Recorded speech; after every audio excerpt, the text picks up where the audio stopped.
اعوذ باللہ السمیع العلیم العظیم الحفیظ بوجہ الکریم وسلطانہ القدیم من الرجس الخبیث المخبث الشیطان اللعین الرجیم وقبیلہ ونفخہ ونفسہ وہمزہ۔ بسم اللہ الرحمن الرحیم۔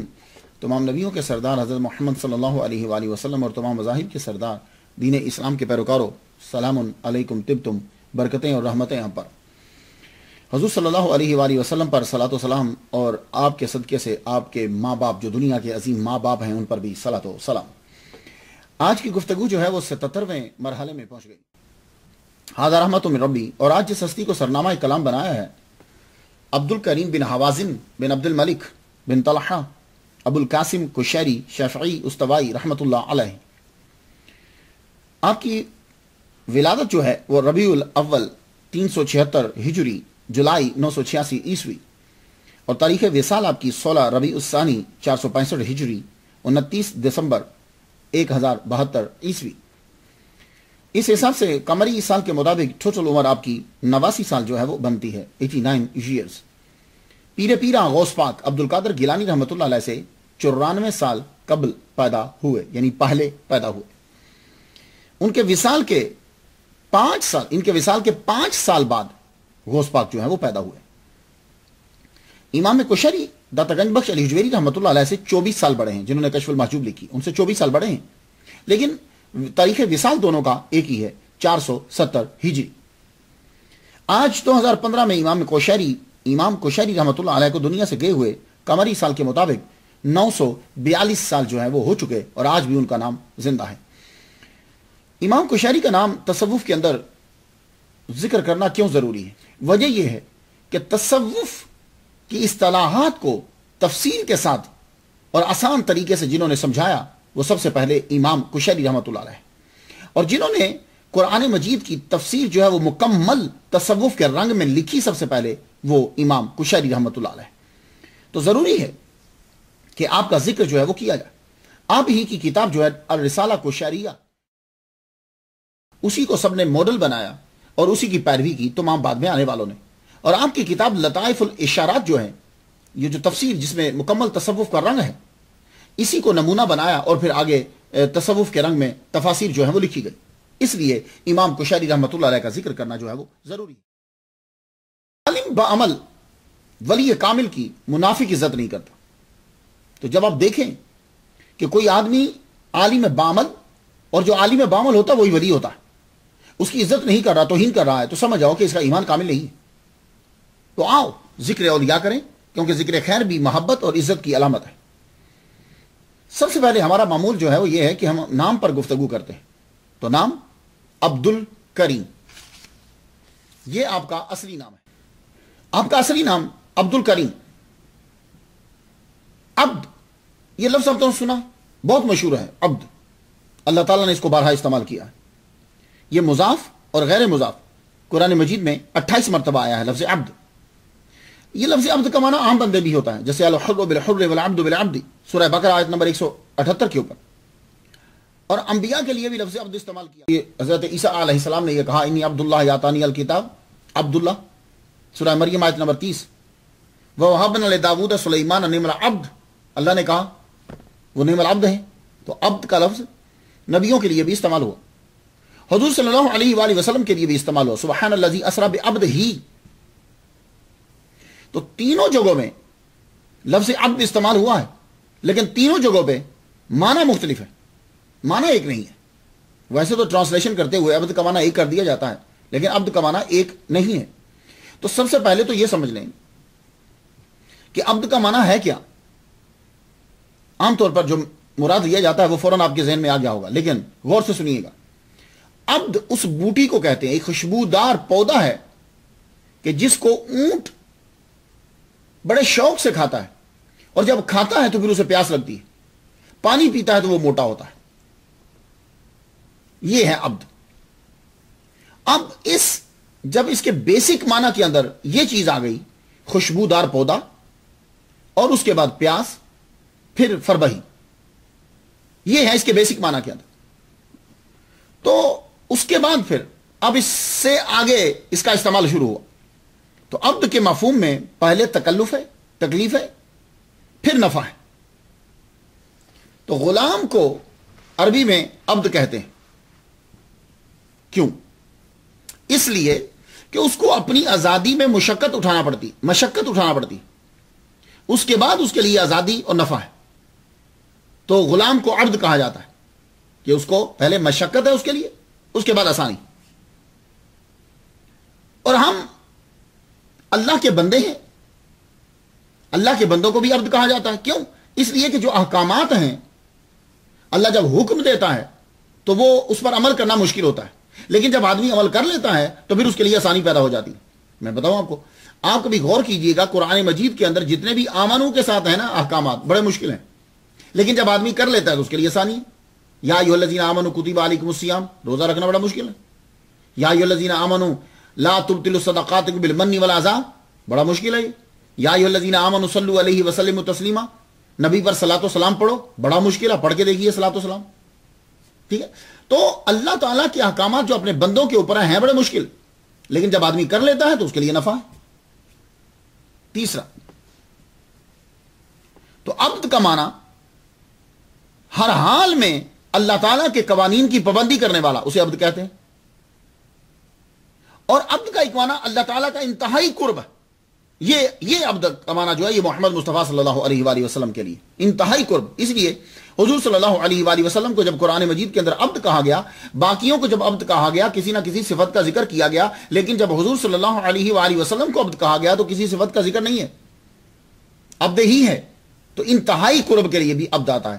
تو میں خلاصہ بیان کر دوں، عبد عام معنی میں بھی ہے، یعنی مشقت اٹھا کر آسانی پانے والا وہ غلام، پھر ہر حال میں اللہ تعالیٰ کے قوانین کی پابندی کرنے والا مومن، انتہائی قرب انبیاء کرام، اور ان میں سب سے زیادہ قرب محمد مصطفیٰ صلی اللہ علیہ وآلہ وسلم. تو عبد کا معنی سمجھ میں آ گیا.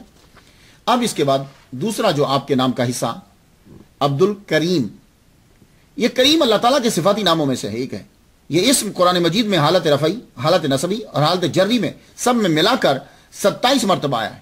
یعنی کریمن، کریمن، کریمن، یہ حالت رفعی نصبی جری میں کہہ رہا ہوں. زیادہ تر رزقن کریم، اجرن کریم آیا ہے، اور مقام کریم، زوجن کریم، عرش کریم، قرآن کریم، رسول کریم، یہ سب کریم ہے. تو سورہ انفطار 30واں پارہ آیت نمبر 6 پہ ہے، یا ایھا الانسان ما غرک بربک الکریم. تو یہاں بربک الکریم کے ساتھ جو کریم آ گیا تو اب اپنا نام عبد الکریم رکھنا صحیح ہو گیا، کیونکہ یہاں کریم رب تعالیٰ کی رب کی صفت بن کر آیا کہ وہ رب جو کریم ہے. تو عبد الکریم کا معنی اب ہوگا اللہ کا بندہ. تو آپ کا اصل نام جو ہے وہ عبد الکریم ہے. ہم اکثر لفظ بولتے ہیں کہ یہ کریم ہے، کریم ہے، تو کریم کا معنی کیا ہوتا ہے؟ تو عرب کریم اس کو کہتے ہیں جس کے اندر ہر قسم کی بھلائیاں، فضیلتیں اور شرف، ہر قسم کی خوبیاں، ہر قسم کی صرف بھلائی ہی بھلائی بھلائی اس کے اندر ہو، اس کو وہ کریم کہتے ہیں. تو اس معنی کے اندر یہ معنی اگر پرفیکٹ آتا ہے کسی کے اوپر تو لفظ تو صرف اللہ کی ذات کے لیے، کیونکہ اللہ کی ذات کے اندر بھلائی ہی بھلائی، بھلائی ہی بھلائی، فائدہ ہی فائدہ ہے. اب کوئی نہ مانے اور نہ مان کر سزا کا مستحق ٹھہرے تو الگ بات ہے، لیکن اللہ تعالیٰ کی طرف سے بھلائی ہی بھلائی، بھلائی بھلائی ہر ایک کے لیے. تو اس اور کریم کا معنی شریف، کریم کا معنی نجیب، کریم کا معنی سخی، کریم کا معنی نرم خو، کریم کا معنی آزاد. اور یہ جو لفظ ہے وہ اس معنی میں حضور صلی اللہ علیہ وآلہ وسلم کے لیے نہایت موزوں ہے، شریف، نجیب، سخی اور نرم خو کے. اور رزق کریم بھی آیا، عزت کی روٹی کو کہتے ہیں، وافر مقدار میں جو روٹی ہوتی. تو لیکن امام کشیری رحمۃ اللہ علیہ کا جو نام ہوا عبد الکریم، تو اس کا معنی ہوا کہ وہ اللہ کے بندے، وہ کریم جس کا ذکر بربک الکریم کے اندر ہے. کچھ بات سمجھ میں آ گئی؟ تو یہ آپ کے والد گرامی کا نام جو بن حوازن بیان کیا گیا ہے، یہ ہوزان بھی ہے ایک جگہ پہ اور حوازن بھی ہے، لیکن زیادہ تر میں نے واو کے بعد الف ہی پڑھا. اب آ جائیے آپ کے نام کے ساتھ جو ہے وہ ابو القاسم آتا ہے. یہ ابو القاسم جو ہے کیا نام کنیت رکھ سکتے ہیں کہ نہیں رکھ سکتے؟ اب سوال یہ ہے کہ یہ سوال کیوں پیدا ہوا کہ رکھ سکتے ہیں کہ نہیں رکھ سکتے؟ نام ہے رکھو نہیں. اصل میں ایک حدیث مبارکہ جو ہے وہ ہمارے سامنے آ گئی. وہ حدیث مبارکہ جو ہے وہ مسلم شریف کے کتاب الاداب کے اندر ہے اور باب اس کا 754 ہے. وہاں ایک حدیث مبارکہ ہے، یہ حضرت انس رضی اللہ تعالیٰ عنہ کی اتھارٹی کے اوپر یہ حدیث مبارکہ ہے. روایت ہے کہ بقی میں ایک آدمی نے نادى رجل رجلا بالبقی یا ابا القاسم فالتفت الیہ رسول اللہ صلی اللہ علیہ وسلم